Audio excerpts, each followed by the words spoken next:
अस्सलाम वालेकुम everyone, welcome to our YouTube channel Pak Canadian family. और आप देख सकते हैं कि अब हमने अपने चैनल का नाम चेंज कर दिया है और उसकी मेन वजह ये थी कि हमारे व्यूअर्स को ये नाम काफ़ी मुश्किल लग रहा था। तो इसीलिए हमने सोचा कि थोड़ा आसानी की तरफ आते हैं और इस चैनल का नाम रख लेते हैं पाक कैनेडियन फैमिली। तो खैर, अब हमने नाम चेंज कर दिया है। तो खैर, अब हम आपको वेलकम करते हैं हमारी अटलांटिक कनाडा सीरीज़ की एपिसोड नंबर 7 में। हाँ जी, ये इतनी तवील सीरीज़ है कि अब तक ये ख़त्म नहीं हुई है। और हाँ, 1 महीने के लिए हम भी थोड़ा सा गायब थे, लेकिन खैर अब हम आ चुके हैं और आप देख सकते हैं अपनी स्क्रीन पर एपिसोड नंबर 6 का रिकैप। और अगर अभी तक आपने एपिसोड नंबर 6 नहीं देखी है तो अभी आप हमारे चैनल पर जाके देख सकते हैं। तो अभी हम देखते हैं एक छोटा सा रिकैप, उसके बाद फिर हम स्टार्ट करेंगे हमारी एपिसोड नंबर 7 और उस पर वो चीज़ें दिखाएंगे जो पिछले एपिसोड में हमने आपको नहीं दिखाई थी। और काफ़ी घूमने की जगह हमने इस दफ़ा अपने एपिसोड नंबर 7 में दिखाई हैं और पिछली वीडियोस में भी दिखाई हैं। हमेशा की तरह इस वीडियो में भी कुछ घूमने की जगह हैं और इस तरह हम आपको कुछ बातें आपसे कुछ बातें करेंगे। तो स्टे ट्यून्ड और एंड तक हमारी वीडियो ज़रूर देखिएगा। और हाँ, अगर आपने हमारे चैनल को अभी तक सब्सक्राइब नहीं किया है तो प्लीज़ इसे सब्सक्राइब कर दीजिए और साथ साथ में हमारी वीडियो को लाइक और शेयर करना ना भूलिएगा।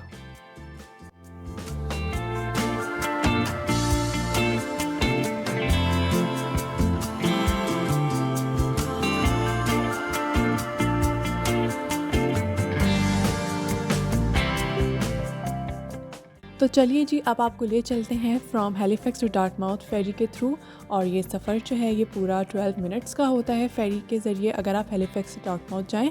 तो अगर आप देखें हैलिफैक्स की साइड पर तो यहाँ पर आपको टॉल बिल्डिंग्स नज़र आएंगी। और अगर आप देखें डार्टमाउथ की साइड पर तो यहाँ पर आपको नज़र आएगा खूबसूरत सा वाटर फ्रंट। तो ये बहुत ही सीनिक राइड है और आप अगर यहाँ पर आएँ तो इस राइड को ज़रूर इन्जॉय कीजिएगा, आपको बहुत अच्छी लगेगी।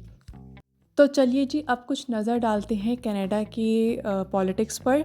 तो जैसा कि आप सभी जानते हैं कि हाल में जस्टिन ट्रूडो ने प्राइम मिनिस्टर की पोस्ट से रिज़ाइन कर दिया है। तो ये इस रिज़िग्नेशन का जो मेन रीज़न था वो उनकी अपनी ही पार्टी में ओपोजिशन की वजह से था और कुछ जो उन्होंने फ़ैसले लिए थे जैसे कि इमिग्रेशन पॉलिसीज़ के और जो उन्होंने रिफ्यूजी इंटेक को बढ़ा दिया था, उस वजह से उनके कुछ जो मेंबर्स थे उन्होंने तो उनका साथ दिया, उनको सॉफ्ट लीडर कहा, लेकिन कुछ लोगों ने इस बात से अपोज़ किया। तो उनकी अपनी ही पार्टी में तज़ाद की वजह से उनको ये फ़ैसला करना पड़ा। उसके अलावा अगर कुछ इकोनॉमिक पॉलिसीज़ और एनवायरमेंटल चैलेंजेस के बारे में बात की जाए तो ट्रूडो ने उसमें भी कुछ ऐसे फ़ैसले किए जिसकी वजह से उनकी जो पार्टी के मेंबर्स थे वो खुश नहीं थे उनसे। आगे चलकर हम इन मौजू पर डिटेल में बात करते हैं, जब तक के लिए आप ये सीनिक व्यू जो है एंजॉय कीजिए।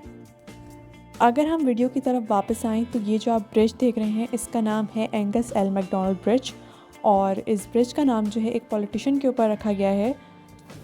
अगर कभी आपको हैलिफैक्स आना हो तो ये सीनिक राइड जो है ज़रूर एंजॉय कीजिएगा।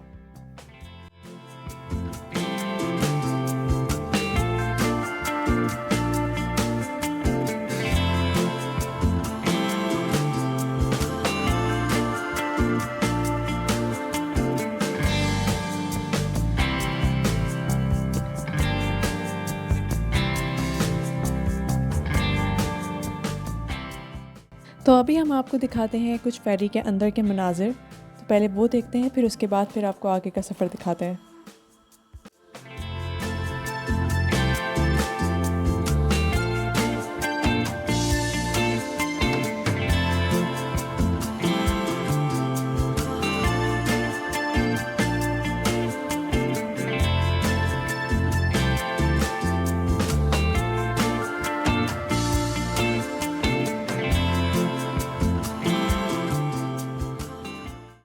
तो अभी हम आ गए हैं मोना साबा रेस्टोरेंट, जो कि एक यमनी कुज़ीन रेस्टोरेंट है।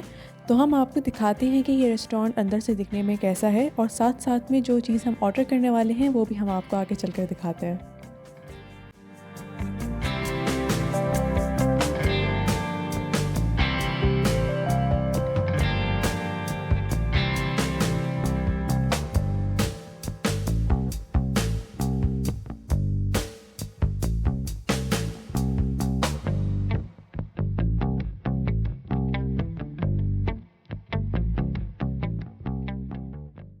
तो यहाँ से ऑर्डर हुई थी मंदी, और जैसा कि आप देख सकते हैं कि ये मंदी देखने में बहुत ही डिलीशियस लग रही है।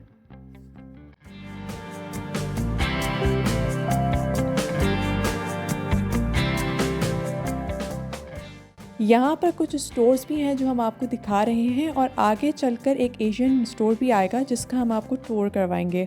तो साथ साथ में वो भी होता रहेगा, और कुछ पॉलिटिक्स की बात जो हमने पीछे ड्रॉप कर दी थी वो हम दोबारा से जो है यहाँ पर रिज्यूम कर रहे हैं।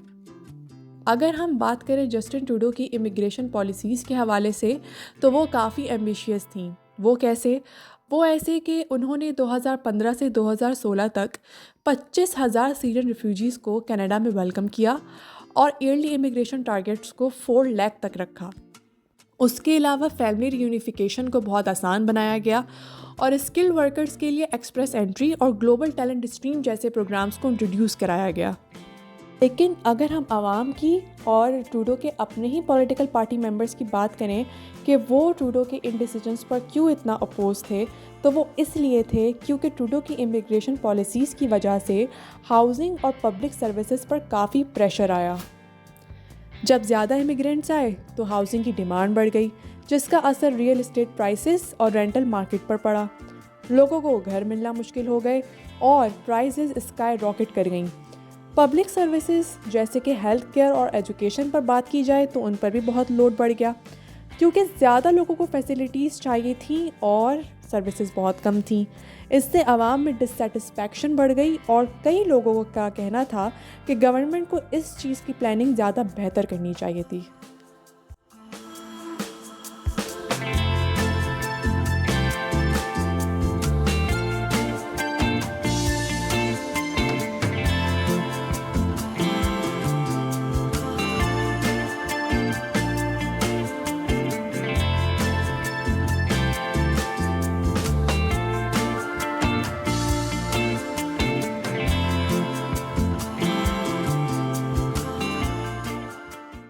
तो चलिए जी, अब हम चलते हैं पैगीज़ कोव की तरफ, जो कि एक टूरिस्ट अट्रैक्शन है और हैलिफैक्स से 45 मिनट्स की ड्राइव पर है।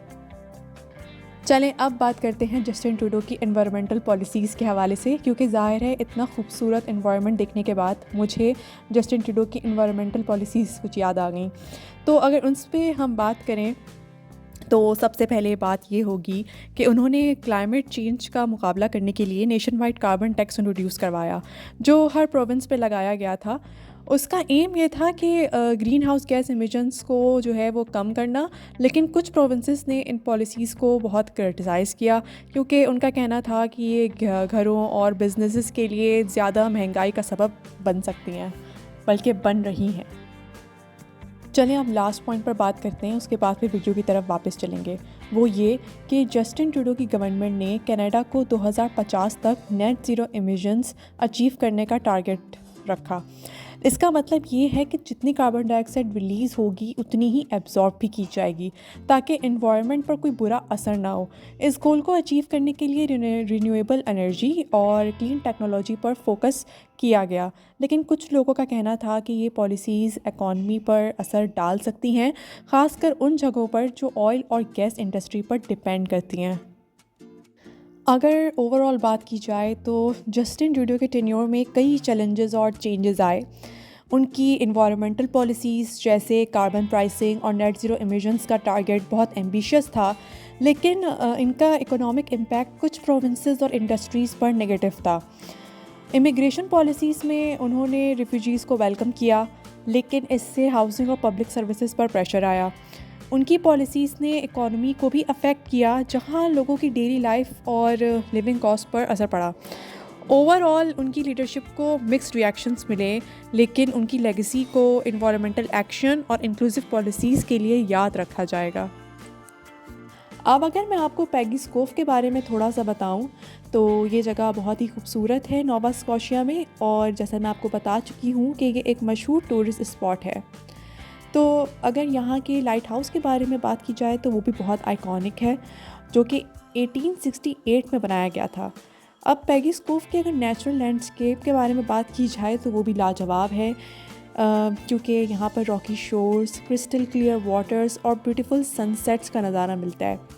तो ये स्पॉट जो है हम जैसे नेचर लवर्स और फोटोग्राफर्स के लिए है, और ये एक ड्रीम डेस्टिनेशन भी कहलाई जा सकती है, क्योंकि हर साल दुनिया भर से लोग यहाँ आते हैं और इसकी ब्यूटी देखकर उनका सफ़र यादगार बन जाता है। वैसे तो पेगीज़ कोव बेसिकली एक विलेज है, और उस पे जो अगर आप देखें सामने जो है आपको अटलांटिक ओशन का व्यू नज़र आएगा। तो ये एक बहुत ही ब्रेथ टेकिंग व्यू है फॉर नेचर लवर्स।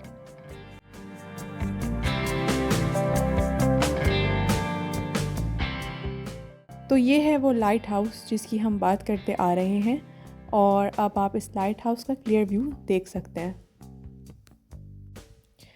अगर हम सीरियस नोट पर बात करें तो पेगीज़ कोव में सबसे ज़्यादा अमवात भी हुई हैं। वो इसलिए क्योंकि लोग क्या करते हैं कि लोग समंदर से करीब जो रॉक्स हैं वहाँ जाकर वो बैठ जाते हैं। अब वो जो रॉक्स होते हैं वो बहुत स्लिपरी होते हैं, जिसकी वजह से आप फिसल कर समंदर में भी जा सकते हैं। तो इसलिए कोशिश करें कि थोड़ा दूर रहें, समंदर से इतना करीब होकर ना बैठें।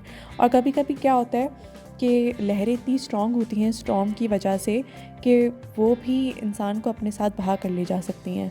तो कोशिश करें कि अगर आप ऐसी जगहों पर जाएं तो समंदर से थोड़ा दूर बैठें, सीनिक व्यू को एंजॉय करें दूर से, और अपनी जान की हिफाजत खुद करें। इसीलिए यहाँ की लोकल अथॉरिटीज़ ने कुछ जगहों पर बैरियर्स भी लगा दिए हैं और सेफ्टी वार्निंग्स भी दी हैं।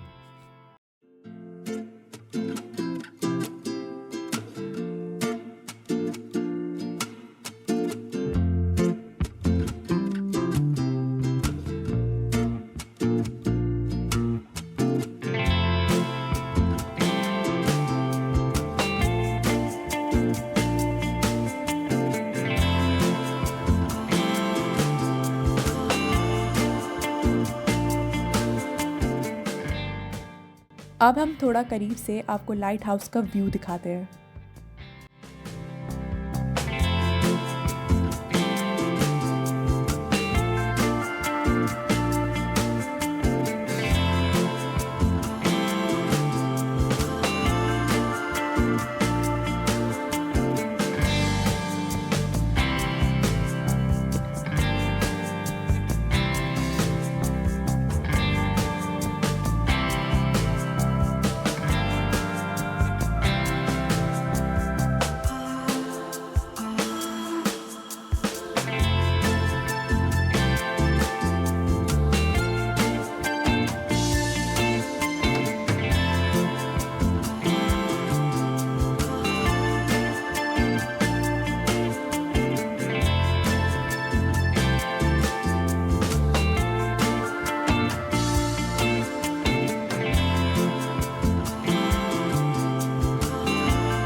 आप देख सकते हैं कि कितनी तेज़ लहरें हैं यहाँ पर। है तो दिखने में जगह बहुत ही खूबसूरत, लेकिन फिर भी ऐसी जगहों पर ख़याल रखना बहुत ज़रूरी होता है।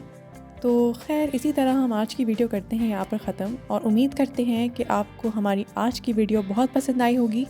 तो अगर आपको वाकई में आज की वीडियो पसंद आई है तो हमारे चैनल को सब्सक्राइब कीजिए और वीडियो को लाइक और शेयर करना ना भूलिएगा। इंशाल्लाह जल्द ही आपसे मुलाकात होती है हमारी फ़ाइनल एपिसोड में अटलांटिक कनाडा सीरीज़ की। तो अपना बहुत ख्याल रखिएगा। अल्लाह हाफ़िज़।